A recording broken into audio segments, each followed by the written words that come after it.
मेरे प्यारे छात्रों, आज हम आपको कक्षा 10वीं के दो चर वाले रैखिक समीकरण को विलोपन विधि से बहुत सिंपल वे में हल करके बताएंगे और आप इसे मिनटों में बनाकर तुरंत हल कर दीजिएगा। तो आइए हम 4 वो एग्जाम्पल लेते हैं, इसको विलोपन विधि से कैसे हल करते हैं आपको सिखाते हैं। देखिएगा, शुरू से अंत तक देखते जाइएगा, आपको पूरी तरह से वीडियो समझ में आ जाएगी। ठीक है, और कुछ भी अगर दिक्कत होगा तो फिर कमेंट करिएगा, फिर उसको हम सुधार कर फिर से आपको समझाने का कोशिश करेंगे। आइए देखिए, फर्स्ट एग्जाम्पल हम बताते हैं। जैसे कि दिया हुआ है 3x + 4y = 10, 2x - 2y = 2। तो हम फर्स्ट एग्जाम्पल को सॉल्व करते हैं। तो सबसे पहले हम लिख लेंगे 3x + 4y = 10। इसको हम समीकरण फर्स्ट मान लेते हैं। ठीक है, उसके बाद दूसरा समीकरण दिया हुआ है 2x - 2y = 2।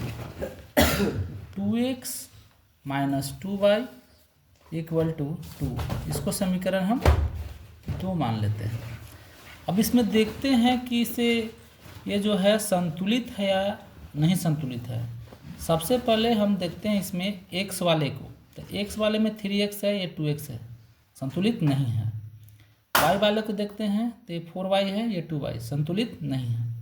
अब हम इसको संतुलित करने का प्रयास करते हैं। कहने का अर्थ हुआ कि अगर हम y वाला के संतुलित करेंगे तो y वाला को हम बराबर करेंगे, अगर हम x वाले को संतुलित करते हैं तो x वाला को बराबर करेंगे।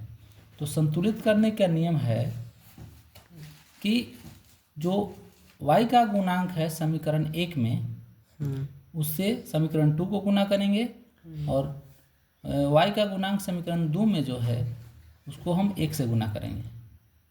अगर y वाला का संतुलित करना चाहते हैं तो, अगर x वाला का संतुलित करना चाहते हैं तो x का जो गुणांक है समीकरण 1 में उसको 2 से गुना करेंगे, और x का गुणांक समीकरण 2 में जो है उसको हम समीकरण 1 से गुना करेंगे। तो आइए हम y वाला के हम संतुलित कर रहे हैं। तो देखिए समीकरण 2 में y का गुणांक क्या है, 2 है, ये देखिए 2 है, तो हम 2 से गुना कर देंगे यहाँ पर।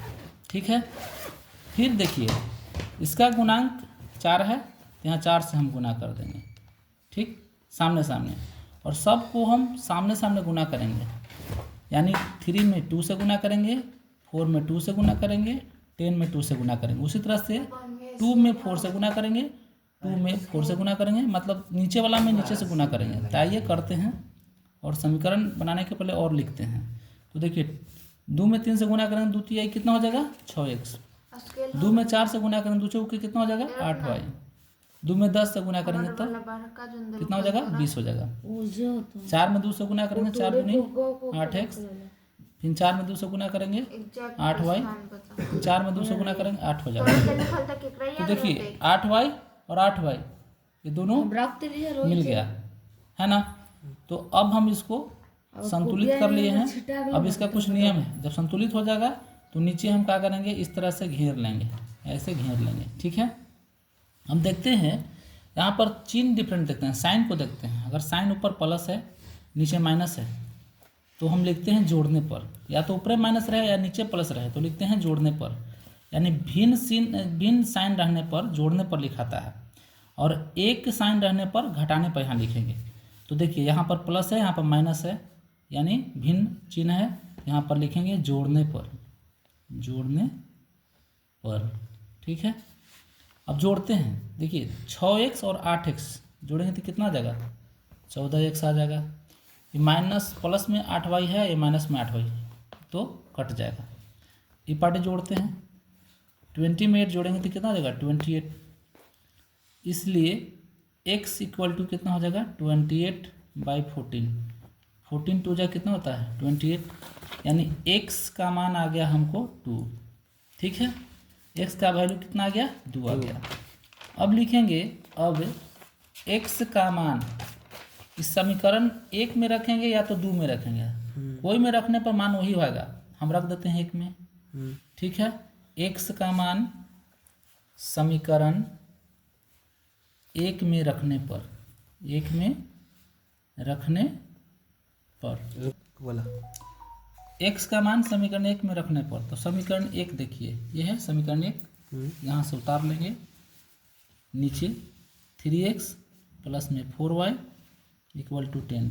x का वैल्यू 2 है, x की जगह पर 2 बैठाना है, ठीक है, यानी 3 हो गया और x का वैल्यू कितना है 2, तो 3 गुने 2 प्लस में 4y इक्वल टू 10। 3 2 जा कितना हो जाएगा 6 हो जाएगा, और यहाँ पर लिखते चलेंगे प्लस में 4y equal to 10, 4y equal to 10 plus में 6 है तो इस साइड ले आएंगे इसको, तो क्या हो जाएगा माइनस में हो जाएगा, यानी पक्षांतर करने पर 4y इक्वल टू 10 में से 6 घटेगा 4 बचेगा, y का मान कितना आ गया 4, ये बटा में चल जाएगा, 4 4 खत्म हो गया, 1 आ गया। अतः x का जो मान आ गया आपका कितना आ गया 2 आ गया और y का मान 1 आ गया, यही आंसर होगा। तो बहुत ही सिंपल वे में हम सीखेंगे, इसमें से कोई भी उदाहरण हम आपको इसी तरह से बताएंगे और सभी उदाहरण को हम बस इसी तरह से हल कर देंगे। जैसे कि अगर मान लिया जाए कि हम लेते हैं एक प्रश्न जो है 3, तो 3 को देख, तो चलिए देखिए अब हम नेक्स्ट एग्जाम्पल दिखाते हैं आपको। 7x plus 4y equal to 10 है, इसको समीकरण हम फर्स्ट मान लेते हैं, कोई दिक्कत नहीं। 35x/2 plus 12y equal to 25, इसको समीकरण हम 2 मान लेते हैं। अब हम इसके समीकरण 1 के y के गुणांक को 2 से गुना करते हैं और समीकरण 2 के y के गुणांक को 1 से गुना करते हैं। तो आइए करते हैं। मान लिया जाए कि इसे अगर इसको बराबर भी करना है तो अपने मन से भी कर सकते हैं, कोई दिक्कत नहीं है। जैसे मान लिया जाए कि यहाँ पर 12y लाना है, ठीक है, तो हम कितना से गुना करेंगे इसमें कि 12 चलेगा, 4 में हम कितना से गुना करेंगे 12 चलेगा, तो पता है ना कि 4 में हम 3 से गुना करेंगे तो 12 चलेगा, ये सेम हो जाएगा। तो ऐसे भी हम लोग बना सकते हैं, ठीक है, जैसे करके देखते हैं हम। 4 में हम 3 से गुना कर रहे हैं, तो इस बराबर करना है, ई बराबर होना चाहिए या नहीं होना चाहिए, लेकिन हमको ई बराबर होना है, तो इसको हम कर रहे हैं। 4 में हम 3 से गुना करेंगे, अगर समीकरण 1 में हम 3 से गुना कर दें, ठीक है, तो ये तो 12 हो जाएगा। इसमें हम चेंज वेंज कुछ नहीं करेंगे, इसमें वैसे ही जैसे ही है वैसे ही छोड़ देंगे, इसमें हम 1 से गुना कर देते हैं, ठीक है। तो और अगर हम लिखते हैं तो 3 में 7 से गुना करेंगे, 3 7 जा 21x, 3 में 4 से गुना करेंगे, 3 4 जा 12y, 3 में 10 से गुना करेंगे 30 हो जाएगा, ठीक है। 1 में 15 से 35 से गुना करेंगे, 35x इतना ही होगा, बटा में 2 प्लस गुना करेंगे तो इतना ही होगा 12/25।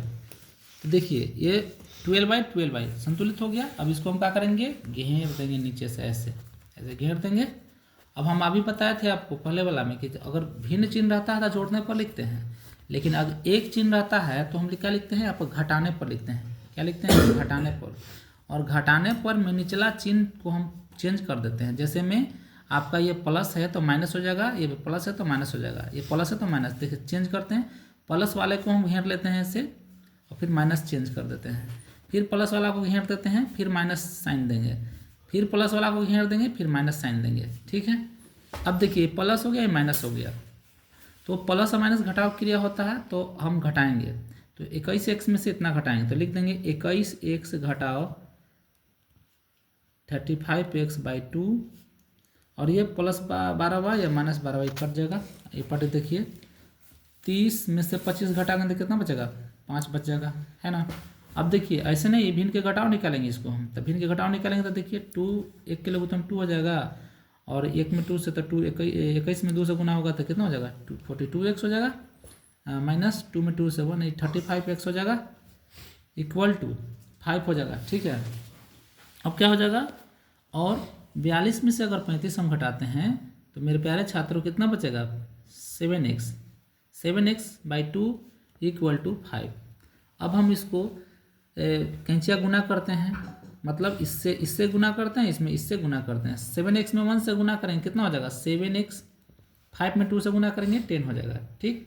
अब x छोड़ने पर लिखेंगे तो x का वैल्यू कितना प्राप्त हो जाएगा 10/7, यानी x का वैल्यू जो हमको प्राप्त हो गया 10/7। अब हमको y का वैल्यू प्राप्त करना है, तो बस x का मान हम समीकरण 1 में या 2 में रख देंगे तो हमको y का वैल्यू मिल जाएगा। लिख देंगे कि अब x का मान समीकरण 1 में रखने पर। तो समीकरण 1 क्या है, देखिए ऊपर से हम टाइम के लिए आते हैं, नीचे 7x प्लस में 4y इक्वल टू 10। x का वैल्यू हमको 10/7 यानी x के स्थान पर हमको 10/7 बैठाना है, यानी 7 मल्टीप्लाई यहाँ पर और लिख देंगे 10/7 प्लस में 4y इक्वल टू 10। ये 7 कट जाएगा, बच गया 10, यानी 4y इक्वल टू, अगर हम 10 प्लस में 10 है तो ये पड़ेगा तो कुछ में हो जाएगा माइनस में 10 हो जाएगा, है ना। तो 4y इक्वल टू आपका 10 में से 10 घटेगा तो कितना आ जाएगा 0, यानी y का वैल्यू 0 में 4। किसी अंक में अगर 0 से भाग देते हैं, नहीं अंक को 0 से अगर भाग देते हैं, इसका मान कितना आता है 0 आता है। तो हो गया, अतः x का जो वैल्यू हो गया आपको 10/7 हो गया और y का वैल्यू 0 हो गया। तो कहे ना कि बहुत ही सिंपल वे में हम समझा देंगे आपको। कोई भी आप ऐसा मैथ रहेगा विलोपन विधि से, आपको बट्टा रहे अट्टा रहे कुछ भी रहे, आपको सब हम ऐसे ही बता देंगे आपको एकदम अच्छा तरह से। तो अगर आपको मेरी ये वीडियो पसंद आएगी तो लाइक और सब्सक्राइब कर दीजिएगा, और नहीं अगर आए तो फिर से मतलब हम आपको कमेंट करिएगा, फिर से बताने की कोशिश करेंगे, जो भी मतलब खामियां होगा दूर करेंगे। ये पहला बार हम वीडियो डाल रहे हैं और हर क्लास का वीडियो डालेंगे, 9th क्लास हो, 10th क्लास हो, 12th हो, जैसे हमको समय मिलेगा आपको हम बैठकर पढ़ाएंगे। आप ध्यान से पढ़िए और चैनल को सब्सक्राइब कर दीजिएगा। Thank you.